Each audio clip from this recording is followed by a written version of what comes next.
এটা প্রশ্ন হলো না পল্টনের বক্তৃতা হলো বুঝতে পারিনি। শাহবাগ স্কোয়ারে বক্তৃতা দিয়া পার্লামেন্টের বক্তৃতা দিয়ে এক কথা না। উনি এই পল্টন আজকে নতুন করে বলেন নাই, তিনি তুচ্ছ তাচ্ছিল্য করে সবাইকে বক্তব্য। উনি নিজেকে কি মনে করেন আমি বুঝতে পারি না। উনাকে দুঃখ প্রকাশ করতে হবে এবং উনার বক্তব্য সংসদের এই কার্যপ্রণালী থেকে এক্সপান্স করতে হবে। অপমান নিয়ে আমাদের এখানে বসার কোনো প্রশ্নই উঠে না। আপনি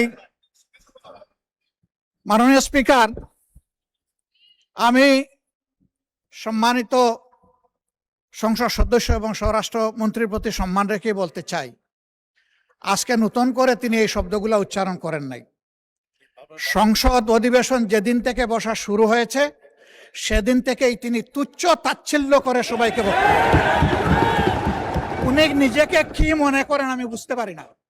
এমনকি তিনি সেই দুঃসাহস এখানে দাঁড়িয়ে তিনি দেখিয়েছেন, তিনি বলেছেন যে এই সংসদে তিনি শিক্ষকের ভূমিকা পালন করবেন। আমরা তার ছাত্র হওয়ার জন্য এখানে আসি নাই। মাননীয় স্পিকার, শিক্ষকতা করতে হলে তিনি একটা ইউনিভার্সিটি খুলুন, ওখানে যার পছন্দ গিয়ে ভর্তি হবে, ওনার লেকচার শুনবে। আজকে একই বক্তব্যে দুইবার উনি অ্যাটাক করে ফেললেন।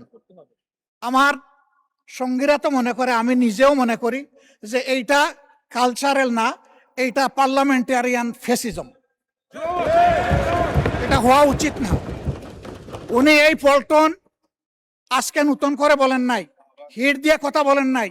আজকে আমি সুস্পষ্টভাবে দায়িত্ব নিয়ে বলছি, এই পার্লামেন্টের সৌন্দর্য বিধানের জন্য উনাকে দুঃখ প্রকাশ করতে হবে এবং উনার বক্তব্য সংসদের এই কার্যপ্রণালী থেকে এক্সপান্স করতে হবে।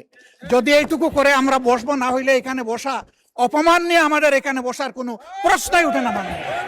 আপনাকে ধন্যবাদ।